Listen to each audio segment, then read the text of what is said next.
Hello. Finally get to make my Play-Doh video.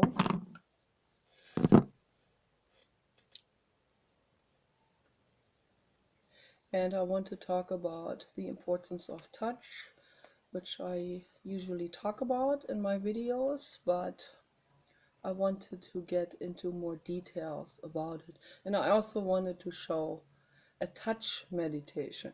So sunlight is getting a little bit dim now, but it's okay. It is nice outside, real nice, and I was outside on the lawn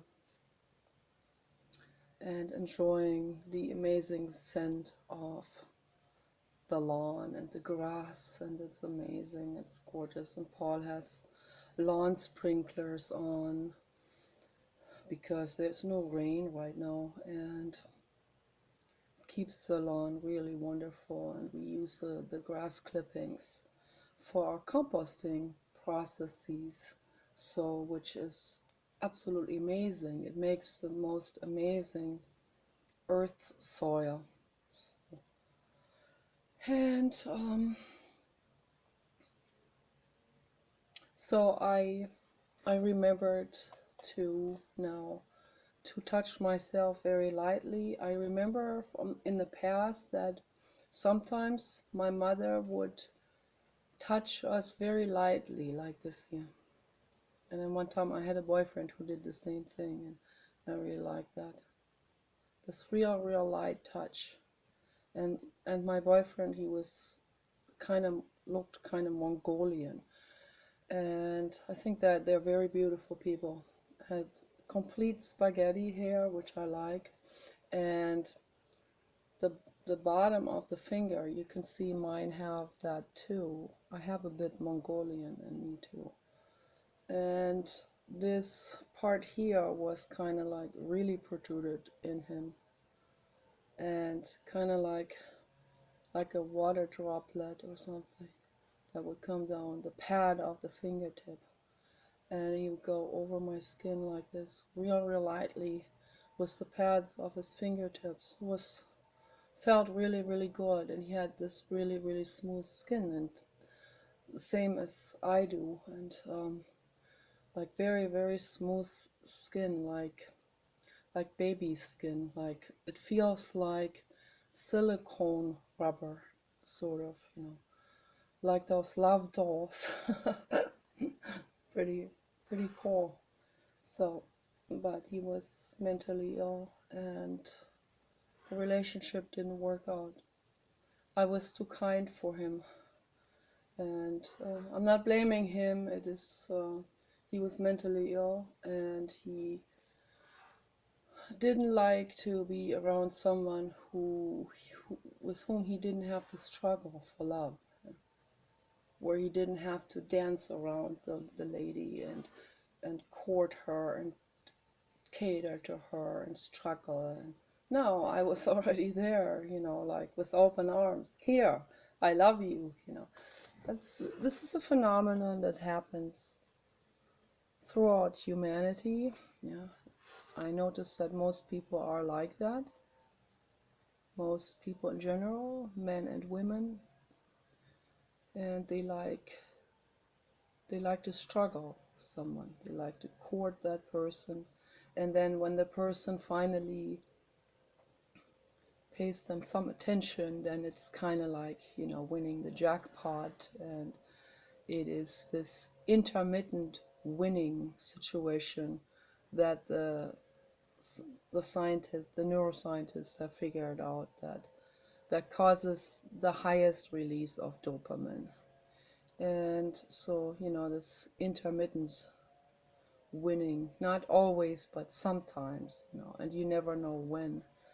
And that causes a tremendous dopamine release, and people get addicted to this. So they actually get addicted to this process of sporadically winning. And even if they never win again, they'll keep on doing it because they have been hooked on it. They have become addicted. And that same thing happens with all kinds of things, not just with gambling. It happens with the internet. It happens with people's devices, the mobile devices that they have on all the time. I don't have such a thing. I have two tablets, but I only turn the antenna on when I am uploading a video. I'm not constantly checking my messages on my tablets. I don't even check messages on the tablets at all. I only check messages on my Chromebook and only on YouTube and Gmail. Papa Dog, all right. Here's the Papa Dog. Okay, I also wanted to show, as I told someone, I wanted to show the gentle petting of the Papa Dog. So, Papa Dog here is Play-Doh, but he doesn't like it. He thinks it smells good, but it's not really something that one can eat. No, even though there is wheat flour in it, but it has all kinds of artificial ingredients in it that is not that appealing. So, but I'm going to do a little bit petting now with him. My hair color has finally made it to the Papa Dog level. That is very nice, is that, Papa Dog? Very nice, is that? Yes. Very, very gorgeous.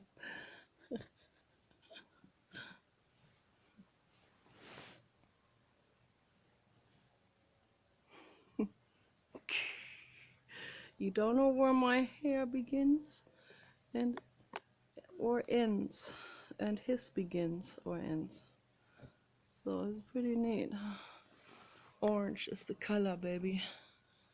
Now that everyone is against orange, that makes me like orange even more. This is how my brain is.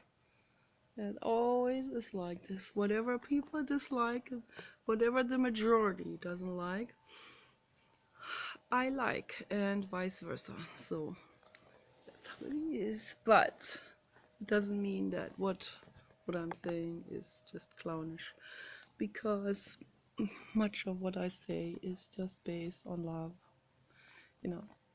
But that mechanism of going against the stream is kind of egoic, and I don't know, it's a little bit off-standish.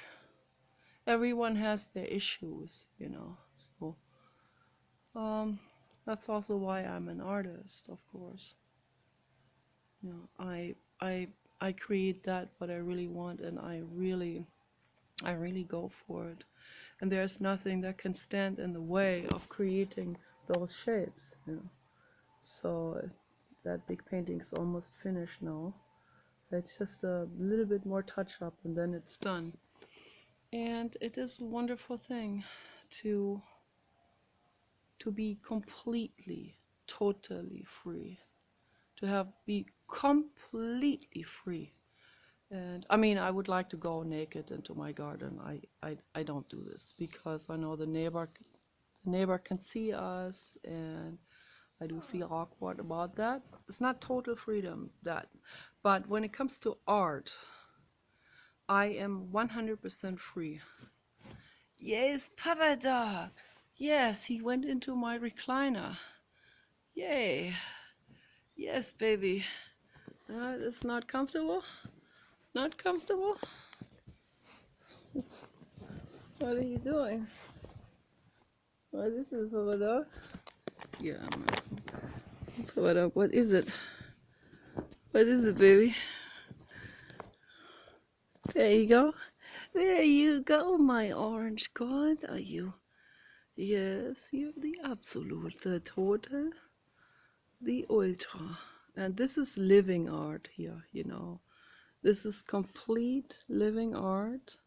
This big arm, shoulder, big, huge biceps. It's short, that biceps, but huge. It is big, it is big and strong, that biceps. And Papa Dog is gorgeous. He is the most gorgeous living being I have ever seen. Comes right after the blue god, our former dog Kenny. Our former dog Kenny was there. No one can reach him. There's absolutely, there is no dispute about that. But Papa Dog comes right after him and even has a very similar face. The ears are much longer, of course, and he has a similar face with white in the face, and he has white in the neck. Kenny was all white, and he just has orange, and he's short. Kenny was tall. They would have really loved each other. So what I recommend to people to do is, I recommend to pet your animal very, very gently, like this. Very gentle petting. Here, I have to get more comfortable. Okay. Very gentle petting, like this. Very, very gentle petting. Papa Dog, he really liked that video by Caroline. He got all comfortable and facing my computer. Really liked it, the way that felt. And also the video by Ocean. He really liked those. He likes those two girls. Real gentle, gentle, gentle. Gentle petting, like this. With the pads of the fingertips. Very gentle. And under his armpits he has no hair. And when he is on his back, then I can pet that real, real soft baby skin with the pads of my fingertips. He really likes that. Feels so incredibly good. So this is a petting meditation. Very excellent, Papa Dog. Yes, excellent, excellent. Excellent, excellent.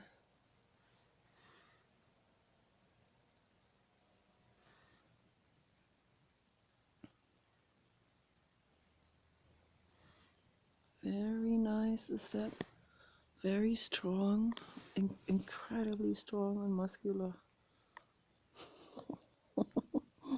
The most muscular Basset-hound I've ever seen. Yes, you are gorgeous. Gorgeous. And see, every living being craves and needs. The body needs this touch. Gentle touch is so infinitely important. I'm making a video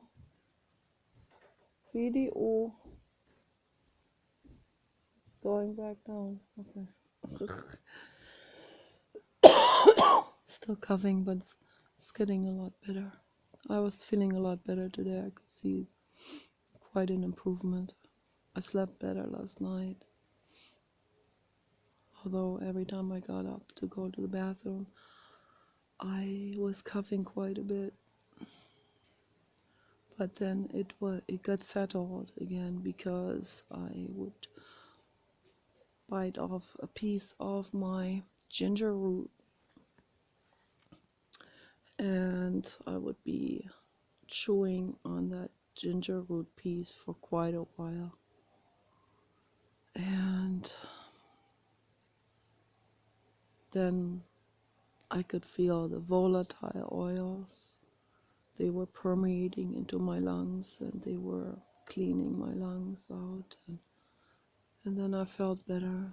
And then my lungs were starting to relax and I was able to fall back asleep. The ginger, ginger root works much better than any kind of candy with cough, cough candy, cough drops. They're made with white sugar and all of this, and I don't want to eat white sugar anymore. I really don't. I don't put white sugar in my body anymore. I'm done with it completely. Making a video, doing a petting meditation. Looks good, he says. A petting meditation video. Petty, petty. Yes. Pette, pette, pette. That's very nice. Every living being needs this too. Every living being needs this touch. And Paul held my foot last night again, and then my lungs would immediately calm down, and I can feel my energy coming back. It's amazing what it does. I noticed that.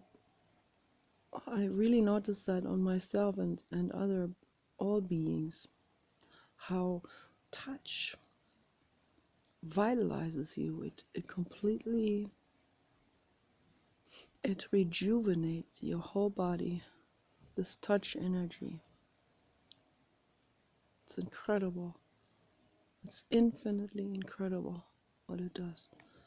So I want to do a little bit of my Play-Doh knitting. Yes, you're gorgeous. So Play-Doh knitting.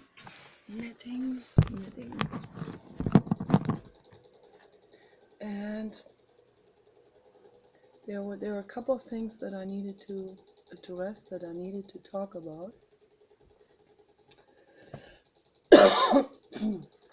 So one of it is that is a story by a woman.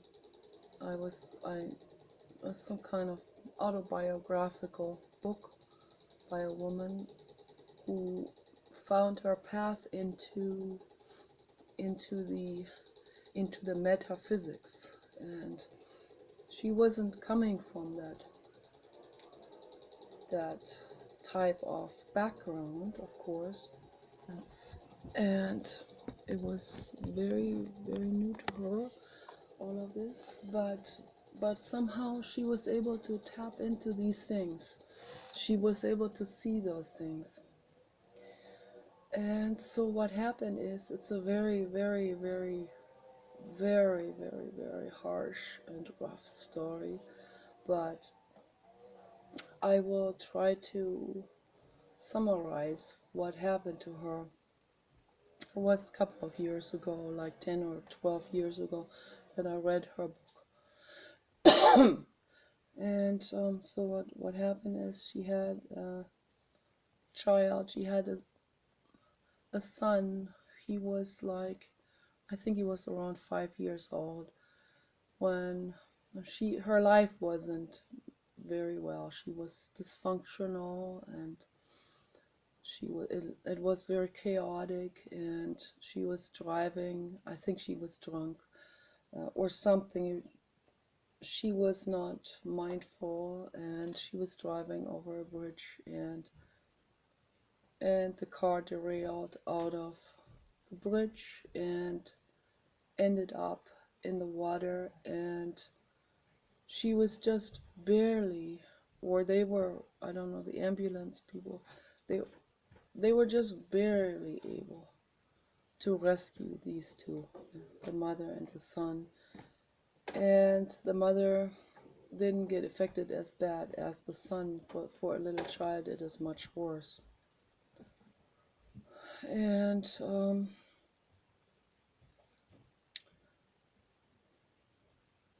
what happened is that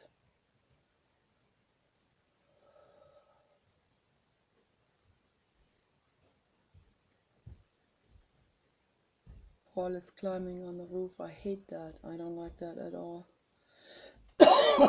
Don't like that at all. I wished he would put on some kind of security gear. He has all of this, but he's not putting that on. He should be putting like a security rope. I mean, the roof is kind of, it doesn't have a steep angle, but still, and it goes down quite deep. It's like 2 stories. I don't like that at all. So, but anyway, the blue god is here protecting our property. I feel very comfortable and confident about that. So, anyway, they were able to revive them, and the mother recovered quickly, but the child was in intensive care for a long time, and it looked like he was all hooked up on life support, and it didn't look very good. It looked like he wasn't going to make it through, and also had probably had some brain damage and some necrosis and of the brain tissue. A very tragic, horrible thing. But then came something absolutely amazing, something so amazing that it is miraculous and absolutely metaphysical. What happened was that um, she held his hand, every day, and sat there with him every day, every moment. Slept in that same room, and stayed there with him, very much in shock and grief and despair, and praying to the infinite to bring him back. So at some point she saw that he didn't have much of a life aura around. She was suddenly able to see auras. He didn't have a life aura around him.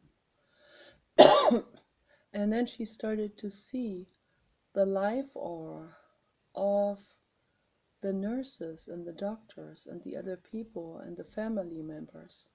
She started to see their life aura, like their astral bodies, and she realized that when we're alive, when our bodies are fully functioning, our there's a vitality, there's an energy,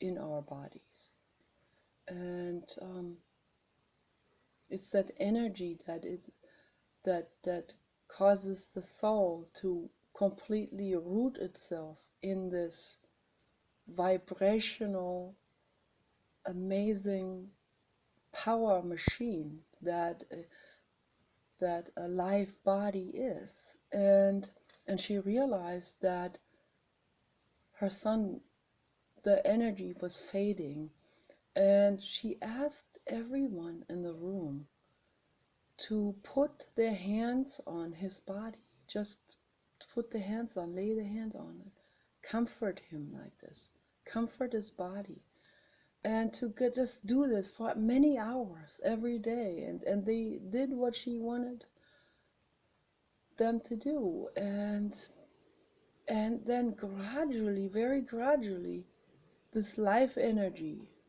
started to regain itself around him. His astral body was coming back, and it was very shocking. What happened next was, because of a lot of cell death, because of the drowning, suddenly there were new cells growing out of this, almost like out of this dead cage. It was like a part of him, part of his cells, particularly the ones on the surface, they had become necrotic, and then it started to smell. The dead cells started to smell like a corpse, And she was getting really alarmed and scared, and she thought, oh my gosh, what if he is dead? What if he's not gonna make it?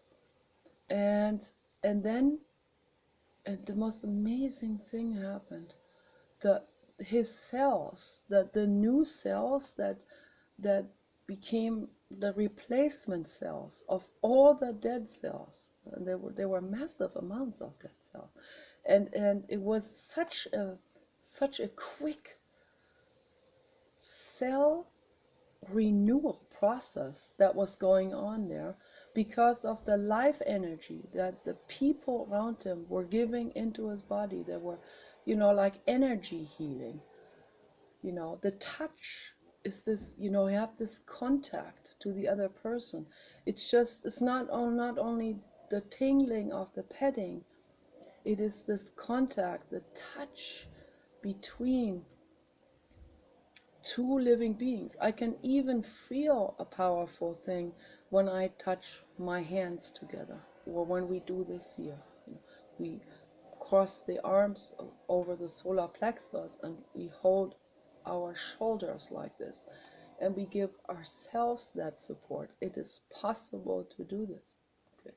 And it's very powerful, but it's like way more powerful. It's infinitely more powerful even when someone else has that love and that caressing and gentleness and attention and presence and focus and this interest of for your well-being, with this kind, warm touch, this reassurance, this feeling of I am here for you. A doctor doesn't even have to give any medication, or doesn't need any of these interventions and so on, all that drama that's happening in hospitals. The most important thing, I mean, that all has its place somewhere, but there's too much emphasis always put onto those mechanical interventions, and some of them are deathly, some of them are lethal, some of them can cause people to not make it through, some of those terrible interventions. And but that's not taught in medical school. So the dangers of this, because the pharma industry has both feet in the medical studies and what in the curriculum. So they own the curriculum for medicine. That's why it's also called medicine, and it's not called healing for a reason. Yeah. Pharma medicine it is. Yeah. That's what the real name is for medical studies. So they don't know about any of these things, that we have clays and herbs and plants and precious resources on this planet that are full of energy and vitality and that heal us, and the power of touch, this incredible power. You don't necessarily need to be an energy healer. It could be anyone who brings their mind back to full acceptance and the dissolution of self in this moment, at least in that moment. At least in a moment, the petty self-images, the nationality, race,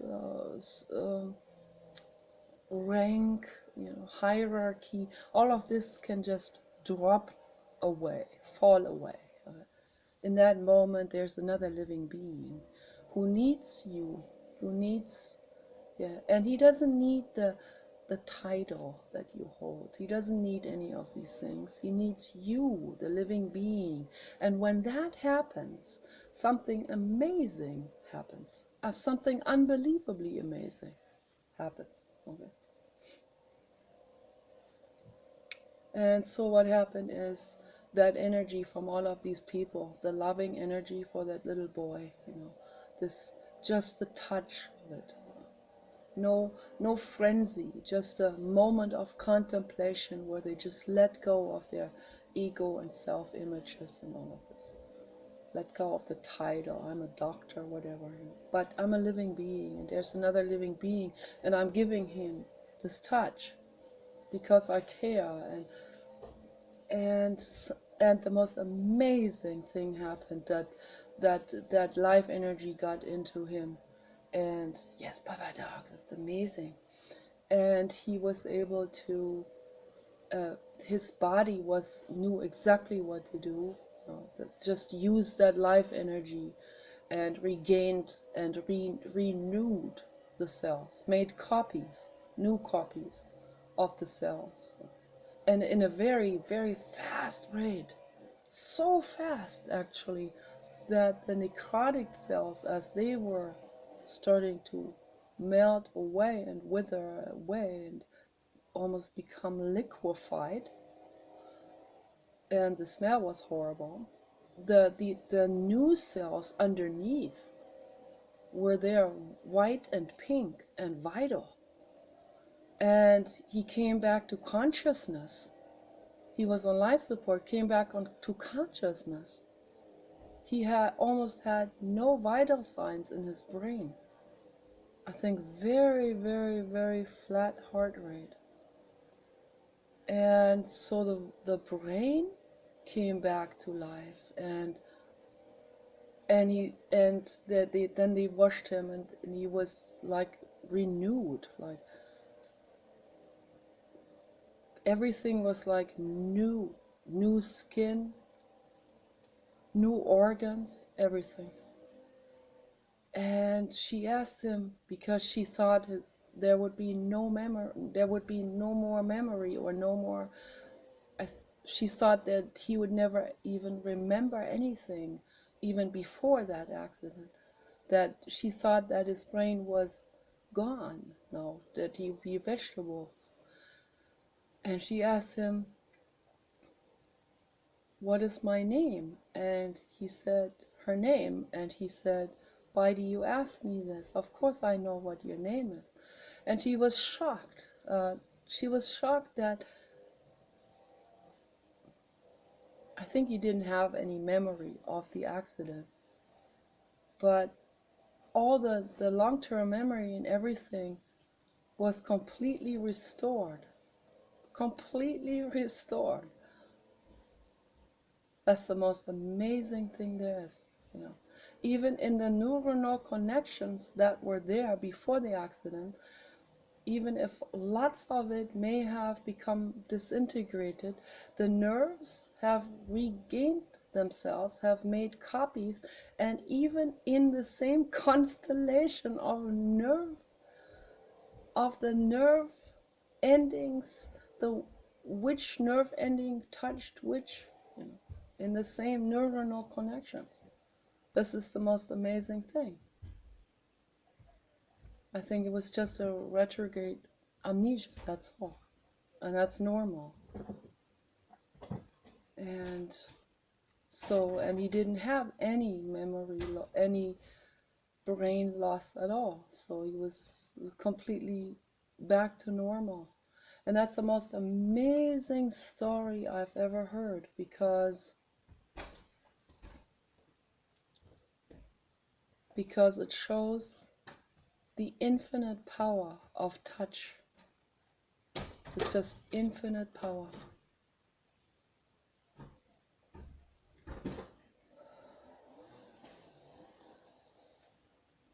Oh my gosh, he made it back. He made it back onto the balcony. Oh my gosh. Thank goodness. Gosh, I was scared. I'm always scared when I see this. I hate that. Putting lawn sprinklers on the roof because of fire season. So we got fire season.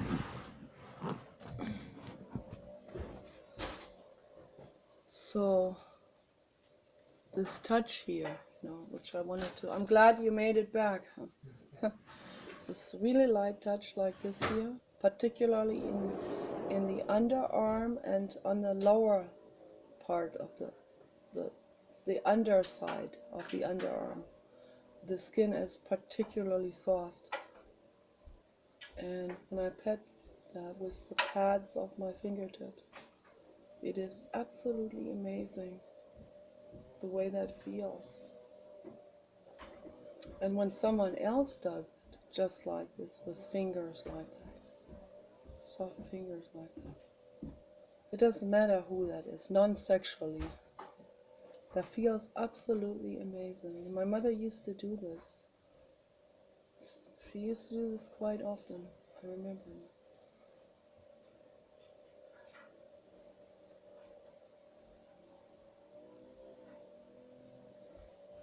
It feels really, really good. This really, really, really light touch.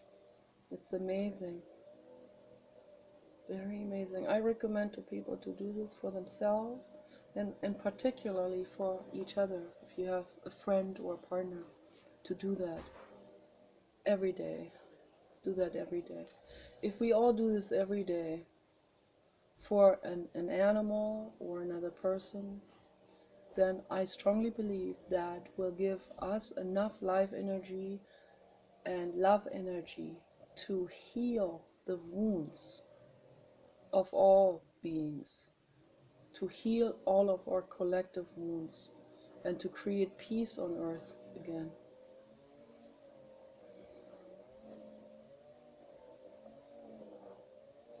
Someone is doing some real massive hedge trimming or edging. I don't know what it is, but it is extremely annoying, and I'm not going to close the window now because I need the windows open for my lungs. I wish they wouldn't do this. I don't know if it's the city workers down there. I don't like that at all. They should leave the people's properties alone. And the worst thing is this thing that we wrote a letter to them is that absolutely we do not want pesticides on our property. No one has the right to come and spray pesticides onto other people's properties or in general into nature. No one has the right to do this. This is a crime to do this. It causes testicular cancer that has risen by over 400% because of this. Stay away from pesticides, people. It's poisoning this planet. It causes the C word. That's the reason why the C word, the cancer rate, has risen so drastically since 1950. Okay. 100 years ago, they didn't have. That was not an illness. That happened so extremely rarely that it wasn't even registered as a regular illness at all. It was like 1 in a million might develop this, or maybe none. And so since 1950, when the agricultural businesses started to use pesticides, that's when the cancer rates went up. Okay, they went up proportionally to the use of pesticides. It was a complete 100% correlation. And you can follow that statistically. So that's a reason for the cancer rates. And also, it's also the reason for the bee populations to die. And we need bees, as those are our main pollinators. If we lose the pollinators, then the entire agricultural businesses can close up. So, but people, they don't seem to want to look from A to B. They don't want to seem to acknowledge it because Rush Limbaugh or some other corporate paid talk radio host who is specifically misinforming the public to cater to the corporations. Someone is telling them anti-information, so they believe that. And they even make it into a cultish situation. They make it into a ego identification thing. So they make it into something that's like religion, and they, of course, they latch onto the religion as well. That's why the religious people are against solar energy, because the entire corporate agenda has latched onto this and told them those kind of things. Jesus Christ would have been for solar energy, but people don't seem to understand any of this. They go by like whatever the talk radio host said, then they go by that because they worship these people and they identify themselves with them because they play their beer buddies. You know. They know how to play their drinking buddies. They know how to get in the emotional backdoor with people, and then they manipulate them. They tell them anti-information, and people believe it. It's a tragic thing that is happening in this country in particular, but not only in this country. It's happening in Europe as well.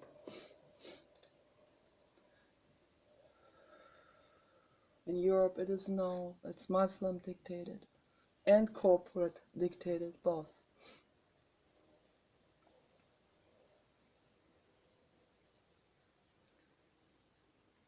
The average person doesn't look behind the scenes, behind the stage.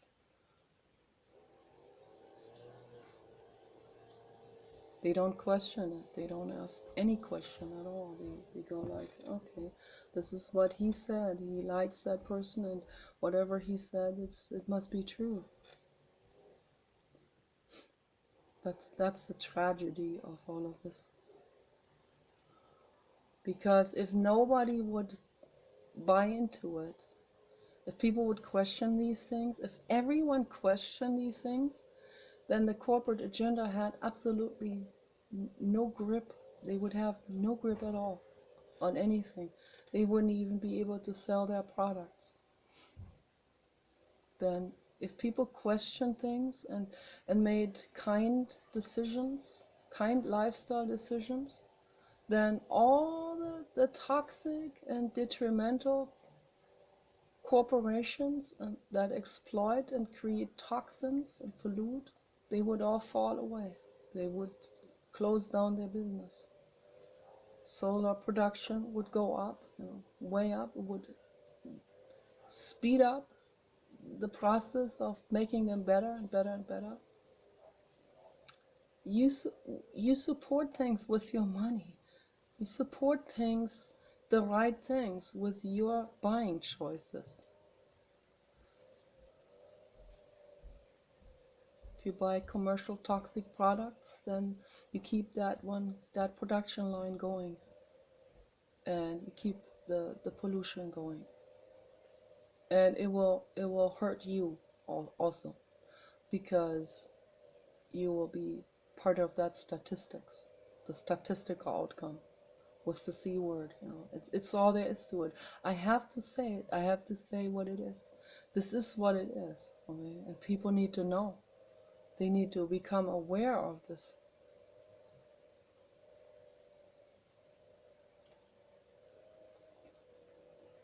But I see that the self-image making process is so persistent in people that, and lots of this mind manipulation is also done with, they use religion, they use sexuality, and they use shaming. Okay, so, and they slander people who are standing in their way, in the way of their production line. They are slandering everyone who is steering in the other direction, in the healthy direction. They slander them in movies, they slander them in sitcoms and shows and reality shows and so on. Yeah. I've seen it with my own eyes. I used to watch TV and everything was boring. I'd be just browsing through, and there it was. There was the slander woven into TV shows, a slander that the regular person would not see it as slander. It is too subtle for them to see that, to detect that. Yeah. They'll just think, well, this is how society is, and I better adapt.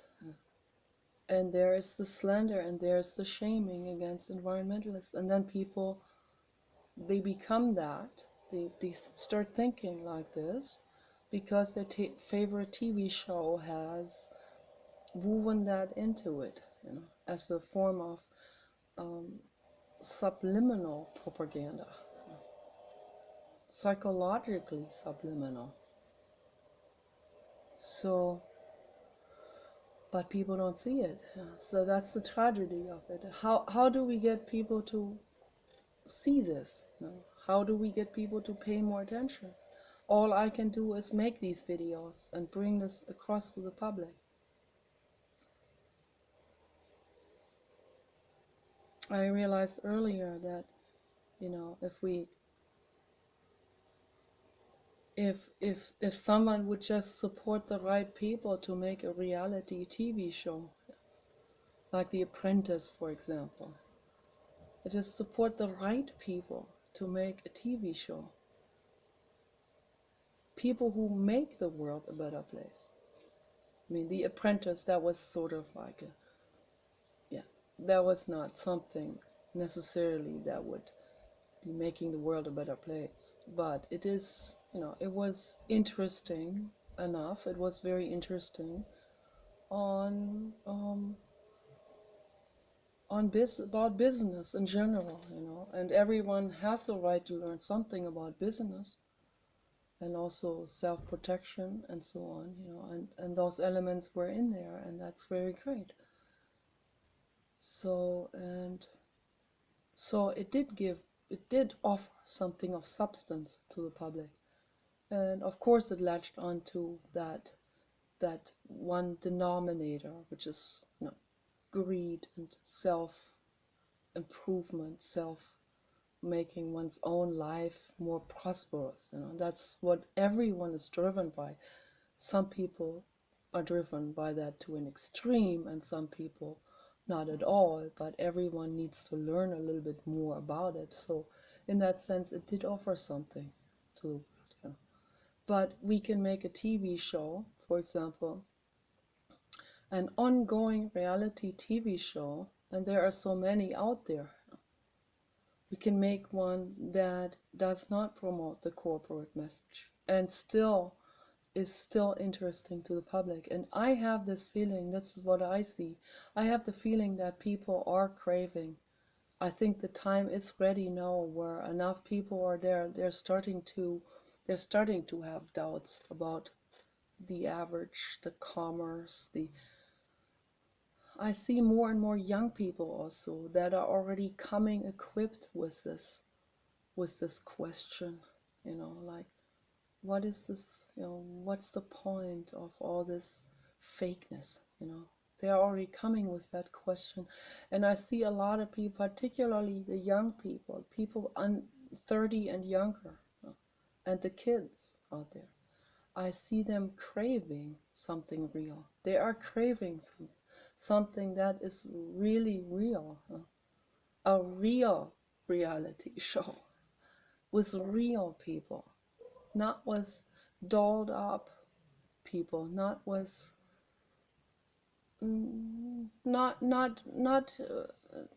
also not with people who are drunk and wasted. A lot of people want to see that because they think it's fun, or then they can say, see, she or he is more wasted than I am, that makes me better, something like this on that order. But to have a reality show with someone who's actually showing that there's someone who's a role model, someone who's showing that there's another path, that there's a path towards health. And it should be done in a juicy way, it should be done literally.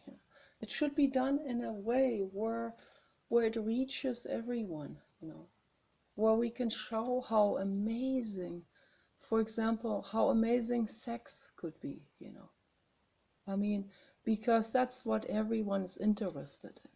That's even more interesting than developing one's own prosperity. So that's like the ultra denominator of all humans and all living beings. So, and a quick message to Christians and other religious people.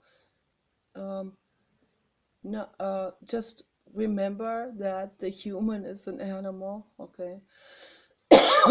And we see it if you check messages on Facebook particularly, and you do this over several months, then you see, okay, the human is an animal, okay, and the human is not standing above an animal. Yes, Papa Doc, I know they don't know better. I know they don't know better. And they don't know better, but we are animals, okay? And the humans do not have the right to say we are standing on some kind of platform, some kind of higher level plateau or pedestal. Yeah? No, we are not. Okay, we're not at all. We are in the midst of many species. Okay, and we are just like them. Okay.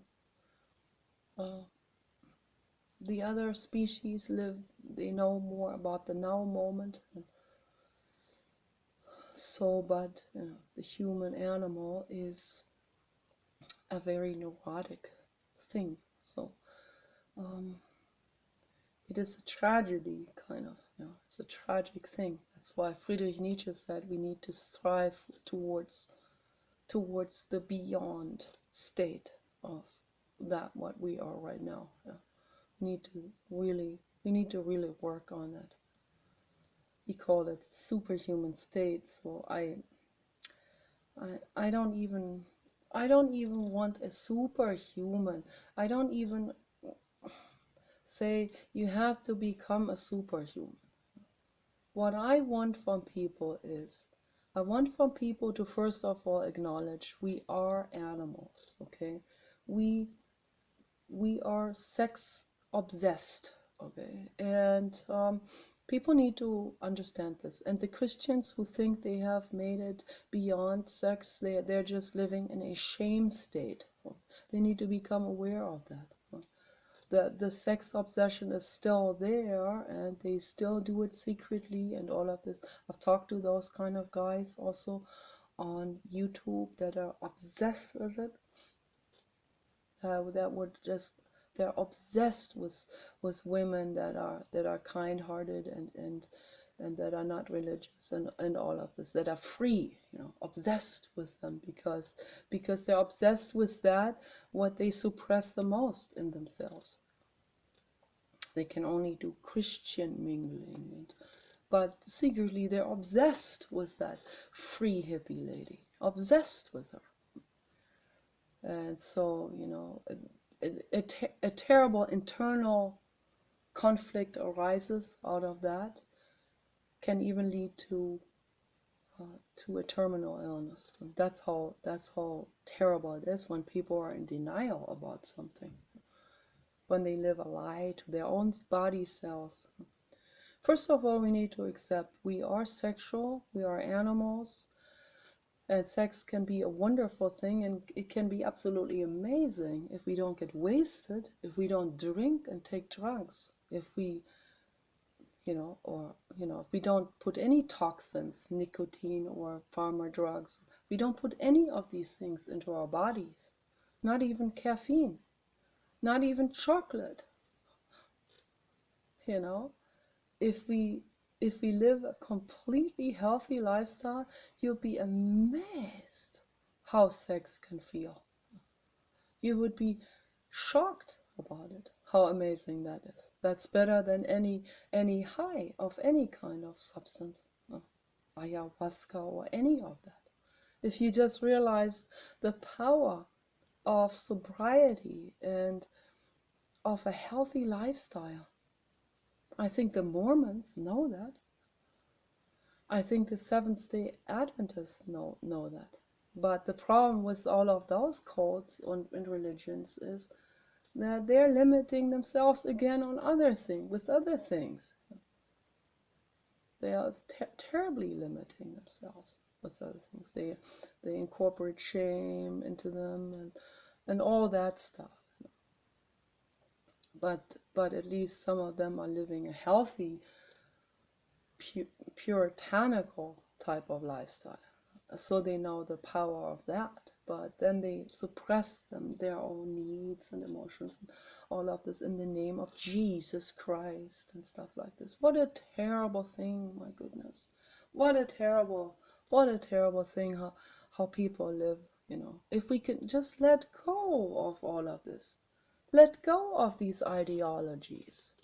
Let go of any kind of recording and that is dictational recording from your parents, the inner recording dialogue, the whatever you have copied from others. Let go of this and become alive. Give each other petting, non-sexual petting. That's the foundation of health, of well-being. And then sex can be arising out of this as well, because it's part of our needs, like drinking and all of drinking water and tea and eating healthy food, not drinking alcohol. So it's a need to drink water and tea and juice. It's a need to have sex. Okay? And we have sex naturally and wonderfully if our bodies are fully well, if our minds are not suppressed with anything, not suppressed with shaming or bullying. If we don't feel like we need to perform now so that we can look good to the other person. If you are with someone, and maybe particularly in new relationships, often the women feel uncomfortable, and in new relation, I know this because I've talked to a lot of women and I've experienced it myself, particularly when we feel intimidated by a guy and we feel like he is such a gorgeous dude, and we feel awkward about ourselves, and then we might not get to be able to want that situation right away. So because we need to warm up first to that person, because we feel uncomfortable. And when we feel uncomfortable, then how can the body relax and let go? I can't. Okay, it tenses up. The body tenses up, and we are not in that mood at all. We're actually in a terrible mood, a terrible depression and anxiety. So, but that's why it is so important that we come together with someone who embraces us for who we are, and with all of our flaws and problems, and where we're at right now at this moment in our own psychological development, and to be made to feel completely, fully safe. And then can something like this develop by itself, naturally, holistically. And something unbelievable will happen then, okay? A fountain of pleasure, of sensuality and sexuality will come up. But you have to give it a chance. It's like watering a seed. So you have to tend to that seed, to that new sprout that comes out. And the same with babies, infants, animal, human, skin, adult brain, child brain, adult brain. Our brains, first of all, they have to come to a complete relaxation. So for me, doing this with the clay here makes me feel good, makes me more relaxed, makes me more focused when I talk about the stuff that I want to talk about, makes me not stutter as much. I couldn't make a video if I was to be under any kind of pressure at all, or any kind of demand from outside. I can only make a video that grows holistically and naturally. It's the only way.